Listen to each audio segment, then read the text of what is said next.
আসসালামু আলাইকুম গাইস, আমার অনেক দিনের স্বপ্ন একটা আইফোন কিনবো। তো অনেক দিন ধরে চেষ্টা করতেছি, কিনতে পারি না। তবে অনেক কষ্ট করার পর কিছু টাকা জমাইছি। আপনারা সবাই জানেন আমি আর লিমা টুকটাক টিকটকে ভিডিও বানাই। তো সেই ভিডিওগুলো মূলত আইফোন ছাড়া কোয়ালিটি অত সুন্দর হয় না। তো লিমা আমার অনেকদিন ধরে বলতেছে কবে একটা আইফোন কিনবা, কবে একটা আইফোন কিনবা। তো ফাইনালি আজকে ডিসিশন নিয়ে নিলাম। আর একটা মজার ঘটনা, সেটা হলো ইমরান ভাই কিন্তু এর আগে কখনো যমুনা ফিউচার পার্কে আসে নাই। আজকে আসার পর ভাই বলতেছে, ভাই এটা আমি কোথায় আসলাম। আসলে যমুনা ফিউচার পার্কে যারা প্রথমবার আসবে তাদের একটু অন্যরকমই লাগবে, কারণ জায়গাটা সত্যি অন্যরকম এবং অসাধারণ। কারণ এখানে মূলত সবসময় বড় লোকরাই আসে, আমাদের মতো গরিব মানুষ আসলে আমাদের কাছে একটু অন্যরকমই লাগে। তো যাই হোক, অবশেষে কাঙ্ক্ষিত দোকানে চলেই আসলাম। আসলে এই দোকানে আসার কারণ হচ্ছে এই দোকানের ভাইয়াটা সত্যি খুবই ভালো, তার ব্যবহার অত্যন্ত ভালো। তার সাথে আমার আগেও কথা হয়েছে ফোনে, এবং এই জন্যই তাদের দোকানে আসা। তাদের সার্ভিস খুবই ভালো। আর একটা কথা, দোকানে যাওয়ার আগে আমি ইমরান ভাইকে বলছিলাম, ভাই আমাকে একটা স্লো মোশন ভিডিও করে দাও, কিন্তু ভিডিওর পরে দেখি আমার পিছনে থাকা ভাইয়াটা কি নায়কের মতো লাগতেছে। যাই হোক, সুন্দর মানুষকে তো সুন্দর লাগবে, এটাই স্বাভাবিক। এর ফাঁকে আমরা দুই ভাই একটু খাওয়া দাওয়া করে নিয়েছিলাম, কারণ আমরা গাড়ি থেকে আসছি সেই নারায়ণগঞ্জ থেকে, আমাদের অনেক খিদা লেগেছিল।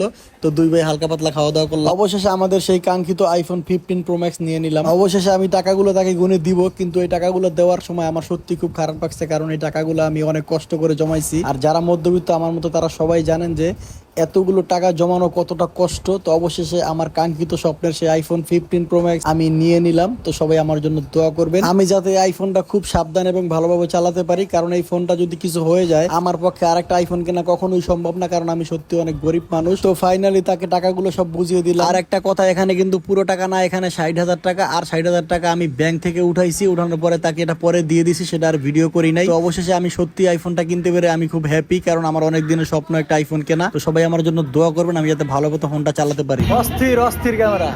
আর একটা কথা আমি সবাইকে বলবো, যারা যারা আমার মতো অনেক কষ্টে টাকা জমিয়ে একটা আইফোন কিনতে চাচ্ছেন, তারা খুব সাবধানের দিকে শুনে এবং বুঝে কিনবেন।